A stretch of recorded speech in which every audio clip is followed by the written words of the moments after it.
Os gigantes que a Bíblia diz que existiram e quase ninguém explica.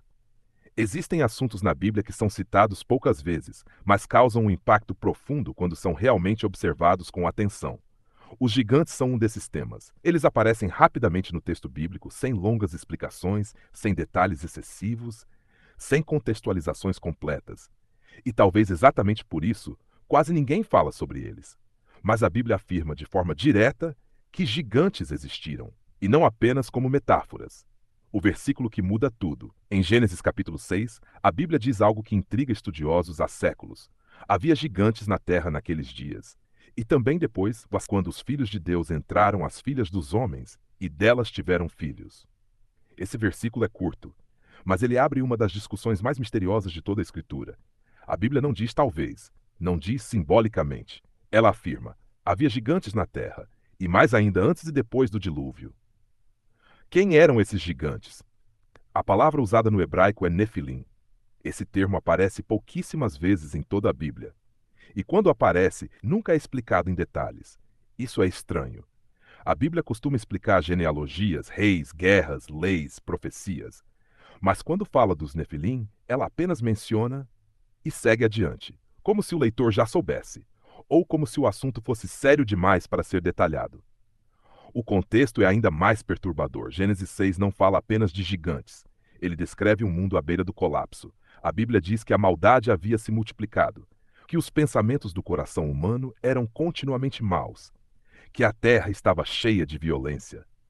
É exatamente nesse cenário que os gigantes são mencionados. Isso não parece coincidência. Os filhos de Deus e as filhas dos homens. Aqui surge uma das partes mais debatidas da Bíblia. Quem eram os filhos de Deus? Existem interpretações diferentes ao longo da história. Alguns dizem que eram anjos caídos, outros dizem que eram linhagens humanas específicas. Outros defendem que eram líderes poderosos, reis ou guerreiros. Mas, independentemente da interpretação, todas concordam em um ponto. Houve uma quebra da ordem estabelecida por Deus. Houve uma corrupção profunda, algo ultrapassou limites espirituais e morais.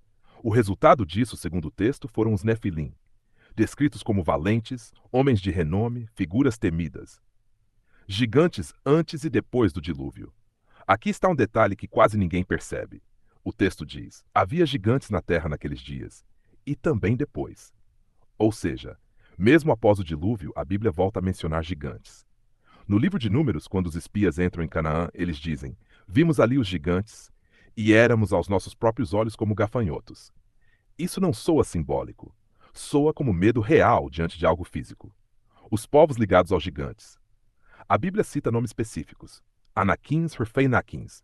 Esses povos eram conhecidos por sua estatura, força e domínio territorial. Quando Israel chega à Terra Prometida, esses povos já estavam lá. E aqui surge outra pergunta difícil: por que Deus ordena guerras tão duras contra esses povos? A resposta pode estar ligada ao mesmo padrão de corrupção descrito antes do dilúvio. Não é só tamanho, é influência.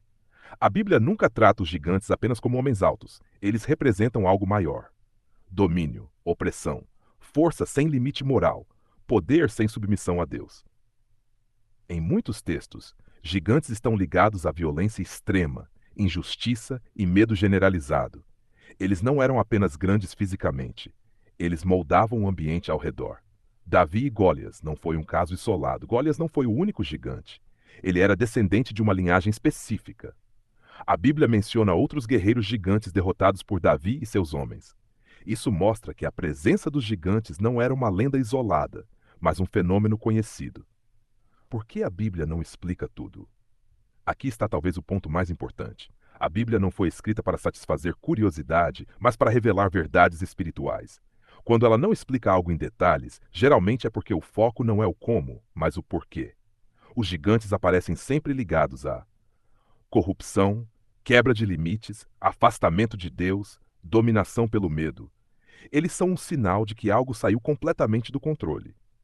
Gigantes como alerta. Mesmo que alguém interprete os gigantes de forma literal, simbólica ou mista, o alerta permanece.